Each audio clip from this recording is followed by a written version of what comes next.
boas-vindas. Hoje a gente vai mergulhar numa figura bíblica, assim, fascinante, mas que muitas vezes fica meio na sombra, sabe? A mãe de Sansão. É verdade. O curioso é que a Bíblia mesmo não diz o nome dela, mas a tradição judaica, bem depois, chama ela de Hazelelpone. Exato, Hazelelpone. Um nome que já traz um certo mistério, né? Totalmente. E para guiar nossa conversa aqui, a gente está usando como base um artigo do site Teológico. O título é Hazelelpone, mãe de Sansão, esposa de Manoá. Teológico. Foi escrito pelo Diego Pereira do Nascimento. Um material bem interessante que compila bastante coisa. Sim, a nossa ideia é investigar quem foi essa mulher, né? Pelo menos de acordo com o que essa fonte reuniu, tentar entender o contexto histórico dela, a família. E a importância da história dela, claro, principalmente ali em Juízes 13. Isso, Juízes 13. E já para começar, fica aquela pergunta, né? Por que será que a tradição se deu ao trabalho de dar um nome para ela, se o texto original não deu?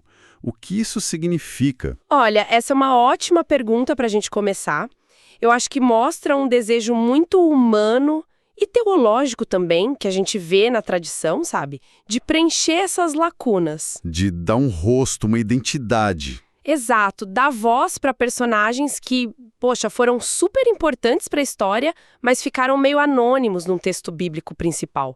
É quase como se a tradição dissesse, olha, essa mulher foi fundamental, vamos lembrar dela. Faz sentido. Então, vamos ver o que essa nossa fonte, o artigo, nos diz sobre ela. Beleza. Começando pelo nome mesmo, Hazelelpone.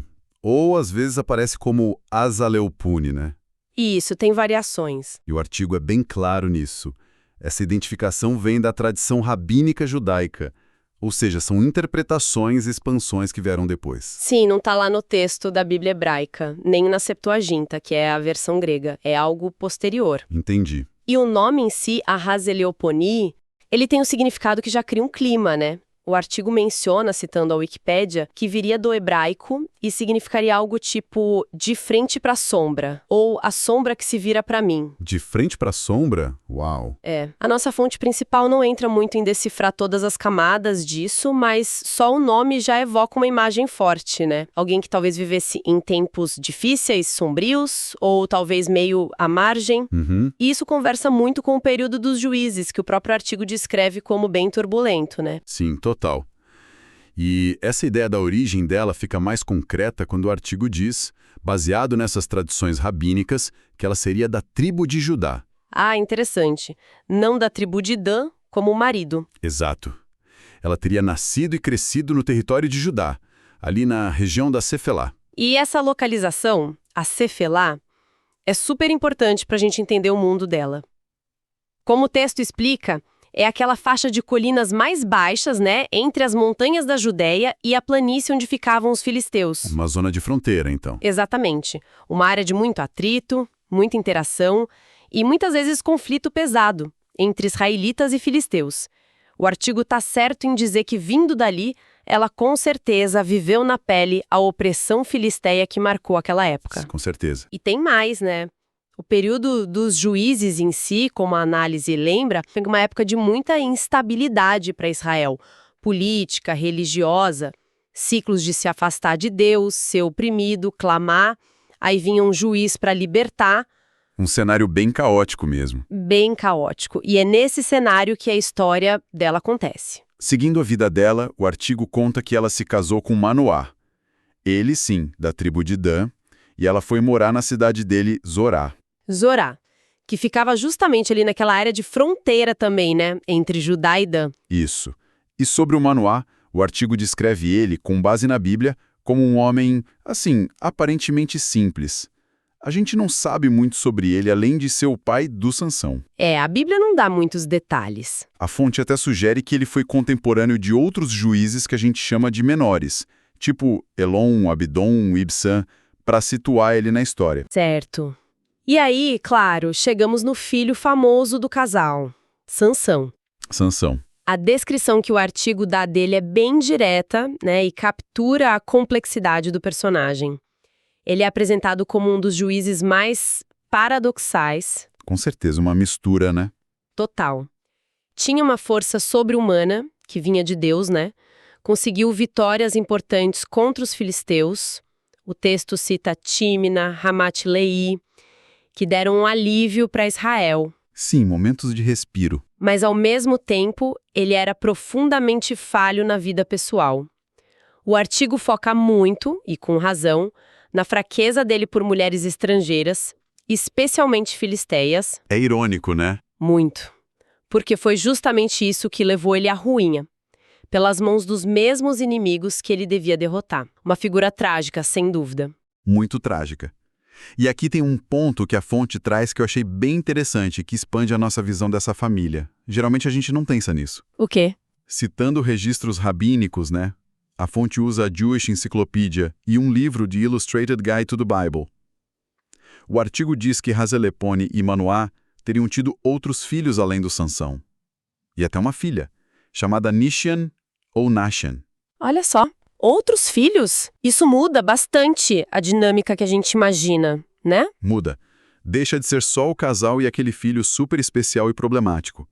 Vira uma família maior. Sem dúvida. É uma informação valiosa que a tradição registrada aí na nossa fonte traz pra gente, transforma a Hazelepone e o Manoá, né? Deixa de ser só os pais do Sansão. Exato. Viram um casal que tinha que lidar com a complexidade de criar esse filho consagrado, o Nazireu, e ao mesmo tempo outros filhos que a gente imagina que eram normais, digamos. Uma dinâmica familiar bem mais rica, que a gente raramente considera. A fonte fez bem em trazer isso. Fez sim.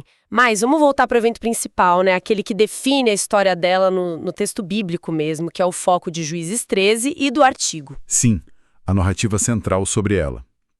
Tanto no artigo quanto em Juízes 13, tudo começa com uma dor muito grande. A esterilidade. Isso. O texto bíblico diz claramente, ela era estéril, não tinha filhos, e o artigo sugere que isso durou muitos anos de casamento. Imagina a angústia. E aqui o artigo acerta em cheio quando contextualiza o peso disso naquela época. Naquela sociedade, naquela cultura, não ter filhos não era só uma tristeza pessoal. Tinha um estigma, né? Um estigma enorme, social e até teológico.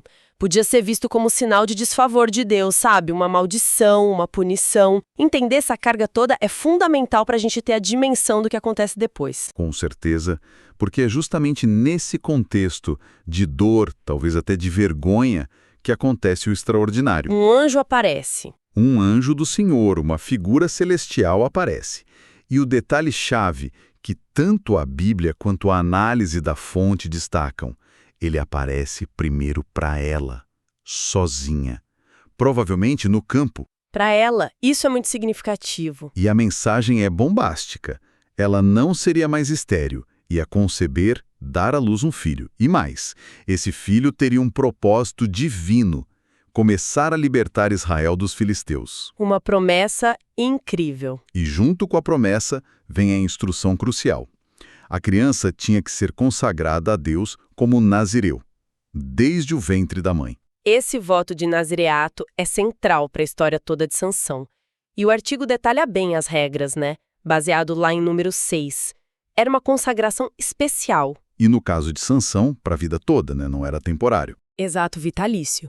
As regras principais que a fonte lista: não beber nada alcoólico, nem comer uva, nem nada que viesse da videira, não chegar perto de morto para não se contaminar ritualmente. O que para um guerreiro devia ser um desafio enorme. Gigantesco. E, claro, não cortar o cabelo, que virou o símbolo mais famoso da consagração e da força dele. Certo. E a responsabilidade inicial de seguir essas regras, começando pela própria mãe durante a gravidez, que também tinha restrições, e depois ensinar para o filho, era toda dela e do Manoá. Uma tarefa e tanto. Imagino a mistura de sentimentos dela. Choque, alegria, talvez medo, responsabilidade. Tudo junto, né? E o relato continua. Ela corre para casa, conta tudo para o Manoá, para o marido, e a reação dele é interessante. Ele acredita nela, mas... Mas ele ora. Como criar esse menino prometido? É um ato de fé, mas também de buscar mais clareza, né? Uma confirmação. É compreensível e o que acontece depois é fascinante. E reforça de novo o papel central dela. O anjo atende a oração do Manoá, mas... Aparece para ela de novo. É de novo para ela, quando ela tá sozinha no campo outra vez. Ela que tem que correr e chamar o Manoá. Incrível isso. Só aí, o Manoá tem um encontro direto com o mensageiro. Ele pergunta, foi você que falou com a minha mulher? O anjo confirma, repete as instruções sobre o nazireato, os cuidados da mãe. E Manoá oferece hospitalidade, né? Que é preparar um cabrito. Sim, mas o anjo recusa a comida. Diz para ele oferecer o cabrito como holocausto, como sacrifício queimado para o Senhor. É nesse clima sagrado que o Manoá faz a pergunta-chave. Qual é o teu nome? E a resposta, nossa, essa resposta é demais. Está citada no artigo Juízes 13.18. Por que perguntas pelo meu nome? Que é maravilhoso. Maravilhoso. A palavra hebraica aí é pilioi, que tem a ver com pele, maravilha, milagre. Algo que está além da nossa compreensão. Misterioso, né? Muito. Quase um não pergunte, está além de você. Exato. E a fonte que a gente está usando interpreta essa resposta enigmática como uma autorrevelação da natureza divina do mensageiro. O artigo chega a dizer que, com essa resposta, o anjo se revela ser o próprio Deus. Tecnicamente, isso seria uma teofania, né? Uma manifestação visível de Deus, ou pelo menos um anjo de altíssima ordem falando com autoridade divina total. Entendi. Uma presença divina ali. Sem dúvida. E diante disso, Manoá pega o cabrito, uma oferta de cereais, e sacrifica ali numa rocha para o Senhor. E aí vem o clímax do encontro. A cena da chama. Isso. Enquanto a chama do sacrifício sobe da rocha para o céu, o anjo do Senhor sobe junto, na chama, e desaparece na frente deles. Que imagem. Que poder. Dá para sentir o impacto disso. E a reação do Manoá é de pânico total, né? A Bíblia registra isso. Sim, ele diz para a esposa, com certeza a gente vai morrer porque a gente viu Deus. É aquele temor ancestral diante do sagrado, sabe? Da proximidade com o divino. Totalmente compreensível. Mas a resposta dela... A resposta dela é incrível. Mostra uma calma, uma lógica teológica impressionante. Ela diz algo como, olha, se o Senhor quisesse matar a gente, ele não tinha aceitado nosso sacrifício, nossa oferta, nem tinha mostrado tudo isso pra gente, nem revelado essas coisas. Ela conecta os pontos. Conecta, ela parece ter absorvido a mensagem, a promessa, com mais segurança, talvez. Ela entende que tudo aquilo era sinal do favor de Deus, não de destruição. Uma fé mais assentada naquele momento, talvez. É o que parece. E eles sobrevivem, claro, e a promessa divina se confirma. Foi, sem dúvida, um momento que definiu a fé e o chamado daquela família. Seguindo a história, o tempo passa, a promessa se cumpre, a Zelpoani engravida e dá à luz um filho. Chamou ele de Sansão, que significa sol ou pequeno sol, né? Isso. E o artigo ainda menciona, de novo com base na tradição, que depois do nascimento do Sansão, a família pode ter se mudado ou pelo menos frequentado um lugar chamado Manedã. Acampamento de Dan. Exato, que ficava ali entre Zorá e Estaol. E teria sido lá que, segundo essas tradições rabínicas que a fonte cita, ela teve os outros filhos e a filha Nishian. Certo. Depois disso, a Bíblia praticamente silencia sobre ela em Manoara. É interessante isso. Depois do relato do nascimento do Sansão e uma menção rápida de que o Espírito do Senhor começou a agir nele ainda jovem, ali em Manedã, eles meio que saem de cena no texto canônico. Cumpriram o seu papel inicial ali. Parece que sim. E aí a tradição judaica, como a nossa fonte aponta, tenta preencher essa lacuna. Sugere que ela viveu o resto da vida ali com Manoá e que os dois foram enterrados juntos, na sepultura da família, naquela mesma região entre Zorá e Estaol. E aí a gente volta para aquela observação do começo do artigo, que parece ser a impressão final que fica dela, tanto pela tradição quanto pela leitura atenta da Bíblia. Aquela de ser uma mulher de profundo temor ao Senhor e dedicação ao cumprimento da vontade de Deus. Essa frase resume bem, né? Resume bem.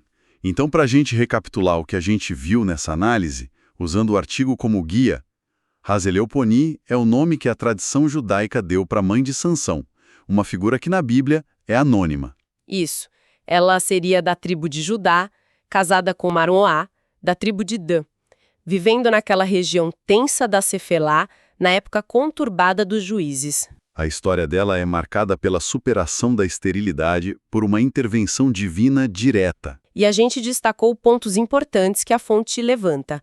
Ela foi a primeira a receber o anúncio do anjo sobre o nascimento, o destino e a consagração de Sansão como nazireu. A interação dela com o anjo, que a fonte até interpreta como sendo o próprio divino se manifestando, foi repetida e central na história. Vimos também o papel do Manoá, buscando confirmação, liderando o sacrifício, mas sempre respondendo à iniciativa divina que veio primeiro através dela. E consideramos a visão da tradição, que o artigo traz, de uma família maior, com outros filhos.